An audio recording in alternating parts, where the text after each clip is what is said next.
Hello, students. I welcome you all to English class. Students, today we are going to start a story writing. Okay, today I will be explaining you how to write a story. Okay, story के जो questions होते हैं generally दो type के questions आते हैं. First thing जिसमें आपको स्टार्टिंग लाइंस दी हुई होती है, स्टार्टिंग के एक दो सेंटेंस दिए होते हैं, उसके बेसिस पे आपको आगे की स्टोरी कंटिन्यू करना है. सेकेंड टाइप ऑफ क्वेश्चन होता है जहाँ पे आपको टाइटल दिया होता है एंड हिंट बॉक्स दिया होता है, उसके बेसिस पे आपको स्टोरी लिखना होता है. ओके, सो आज मैं आपको बताऊंगी क्या क्या इंपॉर्टेंट एलिमेंट्स हैं जो कि स्टोरी राइटिंग में बहुत ज़्यादा इंपॉर्टेंस रखते हैं. Okay, so now let's just begin with story writing. Generally कोई भी सिचुएशन जहाँ पे कुछ कैरेक्टर्स इन्वॉल्व होते हैं, है ना, उसमें कोई कहानी होती है, उसमें कोई सस्पेंस हो, कोई थ्रिलर हो, कोई कॉमेडी हो, कोई इमोशंस हो, ये सारी चीज़ें मिलकर बनता है, या हॉरर हो, घोस्ट हो, ये सारी चीज़ें मिलकर बनती है एक स्टोरी. ठीक है, स्टोरी में सबसे ज़्यादा इम्पॉर्टेंट चीज़ें क्या होती है? स्टोरी का प्लॉट होता है, स्टोरी के कैरेक्टर्स होते हैं, एक प्रॉपर बिगनिंग, प्रॉपर एंडिंग, है ना.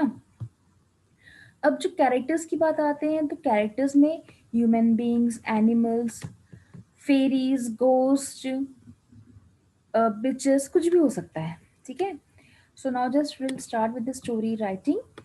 N account of a situation involving some characters is generally known as a story. It must have conflict and suspense, otherwise it fails to appeal to the readers. Characters in a story are usually human beings, animals, fairies, ghosts, etc. As characters talk and behave like humans. So now story जो है, story बहुत ज़्यादा ना suspense से या interesting होनी चाहिए, तभी रीडर को इंटरेस्ट आएगा पूरी स्टोरी पढ़ने में. जनरली होता है कि कैची टाइटल होना चाहिए, जो स्टार्टिंग में फर्स्ट पैराग्राफ होता है बहुत इंटरेस्टिंग होना चाहिए, तभी स्टोरी पढ़ने वाले को इंटरेस्ट आएगा आगे पढ़ने में, वरना आपकी स्टोरी अनरीडी रह जाएगी. अब जो कैरेक्टर्स होते हैं जनरली ह्यूमन बींग्स होते हैं. उसके अलावा अगर आप एनिमल्स या फेरीज या घोस्ट को एज अ कैरेक्टर लेते हैं तो उनका बिहेवियर आप शो करेंगे एज ह्यूमन बींग्स. ठीक है, आप यहाँ पे पर्सोनिफिकेशन करेंगे. Okay, you will have to personify the characters with that of human beings. Okay, the story can be written as an observer using third person. अब यहाँ पे जब आप स्टोरी लिखेंगे तो आप as a first person, as a second person और even as a third person भी लिख सकते हैं. ओके, थर्ड पर्सन वो होता है जो कि सिर्फ स्टोरी ने को ऑब्जर्व किया, बल्कि उसका कोई कैरेक्टर नहीं रहा है. फिर सेकेंड पर्सन तो स्टोरी के कैरेक्टर्स होंगे. ठीक है, for example, Ramesh was born in a poor family yet he, or it can be written using first person, I woke up quite early and went out to see them on my way. जैसे कि अगर आप third person, as a third person story लिखेंगे तो आप जैसे कि example दिया है रमेश वॉज बॉर्न, तो आप किसके बारे में लिख रहे हैं यहाँ पे? रमेश के बारे में. अगर आप फर्स्ट पर्सन के तौर पे लिख रहे हैं तो आप लिखेंगे आई वोक अप, जहाँ पे आप अपने आप के बारे में बताएंगे. ठीक है, तो स्टोरी फर्स्ट पर्सन या थर्ड पर्सन किसी भी फॉर्म में आप लिख सकते हैं. Important thing is story writing हमेशा पास्ट टेंस में होती है. ठीक है, क्योंकि वो इवेंट जो ऑलरेडी हो चुका है आप वो लिख रहे हैं. ओके, एंड कैरेक्टर्स बहुत ज़्यादा इंटरेस्टिंग होनी चाहिए. और जो टाइटल होता है ना, टाइटल पढ़ने से पहले रीडर का मन होगा स्टोरी पढ़ने का, उसके बाद वो सिर्फ फर्स्ट पैराग्राफ पढ़ेगा. अगर फर्स्ट पैराग्राफ इंटरेस्टिंग रहा, ठीक है, अगर फर्स्ट पैराग्राफ में आपने रीडर्स का इंटरेस्ट कैच कर लिया तो ही आपकी स्टोरी पूरी रीड की जाएगी, तभी वो क्लाइमैक्स तक पहुंच पाएगा. ठीक है, तो इंपॉर्टेंट चीज़ें आपको ध्यान रखनी है. अब क्या क्या एलिमेंट्स हैं स्टोरी राइटिंग के? सबसे पहले है प्लॉट.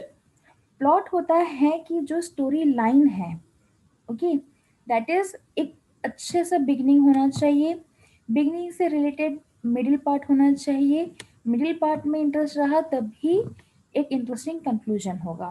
ठीक है, ऐसे जो पार्ट्स में हम डिवाइड कर रहे हैं वो सब कुछ इंटरेस्ट, और जो एक बेसिक स्टोरी आपने स्टार्ट की है, जैसे कि ऊपर एग्जाम्पल में हमने देखा कि Ramesh was born in a poor family, तो आपकी पूरी की पूरी स्टोरी रमेश और उसकी पावर्टी के इर्द गिर्द ही होनी चाहिए।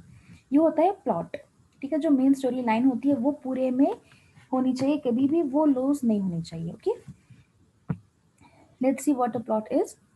अ good story must have a plot और a story line which should have a beginning, a middle, and an ending. It must be able to sustain interest of the readers. All the events should logically lead to a climax and then to an interesting conclusion. The middle should be an expansion of the beginning, and the climax should be the result of the middle. The end should be a natural outcome of the climax of the story. A story may also begin in the middle and move back and forth. अब देखिए, आप story लिखेंगे तो कैसे आप क्या क्या चीज़ें ध्यान में रखेंगे। ठीक है, स्टोरी का एक प्लॉट होना चाहिए या एक स्टोरी लाइन होनी चाहिए। That is Ramesh was born in a poor family. ठीक है, अब इसकी एक प्रॉपर बिगनिंग होनी चाहिए, इसका मिडिल पार्ट होना चाहिए और इसका एक प्रॉपर एंड होना चाहिए कि कहानी शुरू हो रही है तो ख़त्म भी हो रही है। और ओवरऑल जो आपकी स्टोरी है वो इतनी ज़्यादा इंटरेस्टिंग हो कि रीडर का इंटरेस्ट बना रहे उसे पढ़ने के लिए। ठीक है, अब जो आप स्टोरी लिखेंगे उसका वो काफ़ी लॉजिकल तरीके से आगे बढ़े जिसका एक क्लाइमेक्स हो। ठीक है, और जो है जो एंड में आप कंक्लूजन करेंगे वो भी इंटरेस्टिंग होना चाहिए। दैट इज ओवरऑल आपकी स्टोरी में इंटरेस्ट रीडर्स का बना रहे। अब जो मिडिल पार्ट रहेगा, जो आप स्टार्टिंग करेंगे स्टोरी का, जैसे मैंने कहा कि स्टार्टिंग फर्स्ट पैराग्राफ इंटरेस्टिंग होना चाहिए, तो जो फर्स्ट पैराग्राफ में आप लिखेंगे उसी का एक्सपेंशन होगा आपका मिडिल पैराग्राफ। ठीक है, और मिडिल पैराग्राफ का जो रिजल्ट है, ठीक है, पूरी इस कहानी के बाद जो रिजल्ट है वो आपका लास्ट पैराग्राफ या कंक्लूजन या क्लाइमैक्स होगा।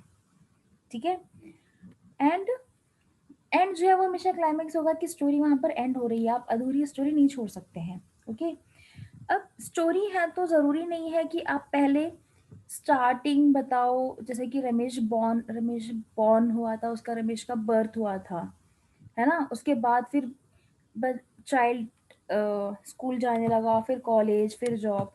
ऐसा ज़रूरी नहीं है कि आप इसी फ्लो में चलो, आप बीच में से भी स्टार्ट कर सकते हो कि रमेश जब स्कूल जाता था तब उसके साथ ये हुआ।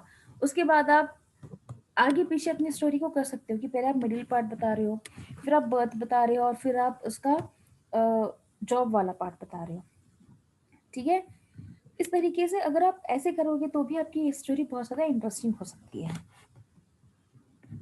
Next, order. अब किस ऑर्डर में आप स्टोरी लिखेंगे? The events that have to make up the story should be related in the order of time in which they occur. This will provide coherence and unity to the plot of the story. In this way, there will be no scope for ambiguity, ambiguity or vagueness. Now, अब जो events हैं वो events जो भी आप बताएंगे वो एक दूसरे के साथ रिलेट करना चाहिए, ऑर्डर ऑफ टाइम में होना चाहिए। ठीक है, अभी मैंने कहा कि आप पहले मिडिल एज फिर बर्थ और फिर बता सकते हो, लेकिन जब मिडिल एज के बारे में बता रहे हो तो उसे कंप्लीट करो। फिर आप अगर चाइल्डहुड के बारे में बता रहे हो तो उसे कंप्लीट करो। फिर आप एल्डर एज में बता रहे हो तो उसे कंप्लीट करो। ठीक है, ये जो ऑर्डर ऑफ टाइम है ना वो एक प्रॉपर चलना चाहिए। ऐसा नहीं कि आप एक पॉइंट लिख रहे हैं मिडिल एज का, फिर एक पॉइंट चाइल्डहुड का डाल दिए, फिर एक एक पॉइंट दोबारा से एल्डर एज का डाले। ऐसा नहीं होना चाहिए। ठीक है, एक प्रॉपर सीक्वेंस, एक प्रॉपर फ्लो में स्टोरी चलनी चाहिए। Next is proportion. In order to sustain interest of the readers, you must differentiate between more important and less important points. Expand the main points but ignore the irrelevant and superfluous details. Don't be in a hurry to end the story abruptly. The end should be the natural outcome of the climax. अब जो है proportion में क्या होगा? Proportion that is आप किस part पर ज़्यादा फोकस करेंगे और किस पार्ट पर कम फोकस करेंगे। पहली चीज़, स्टोरी पूरी पढ़ने में रीडर का इंटरेस्ट बना रहना चाहिए। ठीक है, और जब आप स्टोरी लिख रहे हैं तो आपको फोकस करना है कि कौन से पॉइंट्स बहुत ज़्यादा इम्पोर्टेंट है और कौन से पॉइंट्स कम इम्पोर्टेंट है। जो पॉइंट्स इम्पोर्टेंट है उसे आप एक्सपैंड करके लिखो। ठीक है, इससे क्या होगा, क्योंकि आपको वर्ड लिमिट भी दी हुई है, उस वर्ड लिमिट में जो इररिलेवेंट पॉइंट्स हैं या जो इररिलेवेंट डिटेल्स हैं वो आप स्किप कर सकते हो। उसके अलावा स्टोरी एंड करने के लिए जल्दी नहीं करना है कि आप स्टार्ट करें, बीच में कुछ भी लिख के एंड कर दिए, ऐसा नहीं होना चाहिए। आप स्टोरी स्टार्ट कर रहे हो तो स्टोरी के क्लाइमैक्स तक आपको आना है, और जो क्लाइमैक्स है वही आपका एंड होना चाहिए। ठीक है, तो मिडिल पार्ट भी इक्वली इम्पोर्टेंस रखता है स्टोरी में। Next, one of the main important thing about story writing is characters. Story के कैरेक्टर्स बहुत ज़्यादा इंपॉर्टेंस रखते हैं, बिकॉज जो स्टोरी है वो उन्हीं की तरफ घूमती है, उन्हीं के बारे में है वो। तो जो कैरेक्टर्स है वो बहुत ज़्यादा इंटरेस्टिंग कैरेक्टर्स होने चाहिए। आप उसमें, अगर Ramesh was born in a poor family, तो आप रमेश तो मेन कैरेक्टर हैं, उसके साथ साथ और कौन कौन से कैरेक्टर्स आप उसमें इन्वॉल्व करते हैं, ये स्टोरी को ज़्यादा इंटरेस्टिंग बनाता है। ठीक है, for example, the characters of the story must be lifelike and convincing. You must include their physical features and specific characteristics to make them look real. The description of their habits, manners, eccentricities, and idiosyncrasies will make them alive. The characters of the story should not be dull, wooden, and flat. They should grow and develop as the story advances. Each character should possess an individuality of his own. He should behave in a natural manner. अब जो characters हैं, ये characters आपको ऐसे show करने हैं कि वो सिर्फ कहानी में नहीं, वो रियल में कोई कैरेक्टर होगा। इस तरीके से आपको उस कैरेक्टर को भी डिस्क्राइब करना होगा, जिसमें आप उसके फिजिकल फीचर्स या उसका कोई स्पेसिफिक कैरेक्टरिस्टिक आप बता सकते हो, जिससे कि वो कैरेक्टर एक रियल कैरेक्टर लगे। ठीक है, आप उसमें उनकी हैबिट्स, उनके मैनर्स, उनके तौर तरीके, उनका कम्युनिकेशन, ये सारी चीज़ें अगर आप बताओगे तो उससे क्या होगा, जो कैरेक्टर है वो एकदम अलाइव हो जाएगा, लोगों को लगेगा कि कोई फेक कैरेक्टर नहीं, एक्चुअली कोई कैरेक्टर है। इतनी डिटेल्स आप उसमें दे सकते हैं। और जो कैरेक्टर है बहुत ही डल सा नहीं होना चाहिए कि हाँ चलो ठीक है कोई कैरेक्टर डाल दिया है और उसके बारे में कुछ पता ही नहीं हो, ऐसा नहीं होना चाहिए। और जो कैरेक्टर है जैसे जैसे स्टोरी आगे बढ़ती है वैसे वैसे आपके कैरेक्टर को भी आपको आगे बढ़ाना है। ओके, और हर एक कैरेक्टर की एक इंडिविजुअलिटी होनी चाहिए, कि ऐसा नहीं है कि Ramesh was born in a poor family, उसके पेरेंट्स, उसके भाई बहन के बारे में बता रहे हैं और पूरा फोकस सिर्फ रमेश पर ही है। नहीं, रमेश तो मेन कैरेक्टर है ही, लेकिन जो बाकी के कैरेक्टर्स हैं उनकी भी इंडिविजुअलिटी आपको शो करनी होगी इसमें। ओके, और एक एकदम नेचुरल तरीके से कि लोगों को लगे कि एक रियल कैरेक्टर है, इस तरीके से आपको कैरेक्टर्स को शो करना है। Next is setting. सेटिंग मतलब आप जो स्टोरी है वो किस जगह पर हो रही है ना, कि वो रमेश है तो रमेश के गांव के बारे में, रमेश के घर के बारे में, रमेश की स्कूल का इंसिडेंट्स आप उसमें शो कर रहे हैं। जो भी है, जो सेटिंग है वो सेटिंग प्रॉपर होनी चाहिए। ठीक है, और पूरी स्टोरी उसके आसपास ही आपकी घूमनी चाहिए। So now will just read about setting. In order to make story real and convincing, you must describe the locality and place to which the character belongs. The background of the event that take place in the story should be described in brief. The background that you describe may be of a school, a home, a hospital, a shop, a factory, a farm, a hotel, or a club.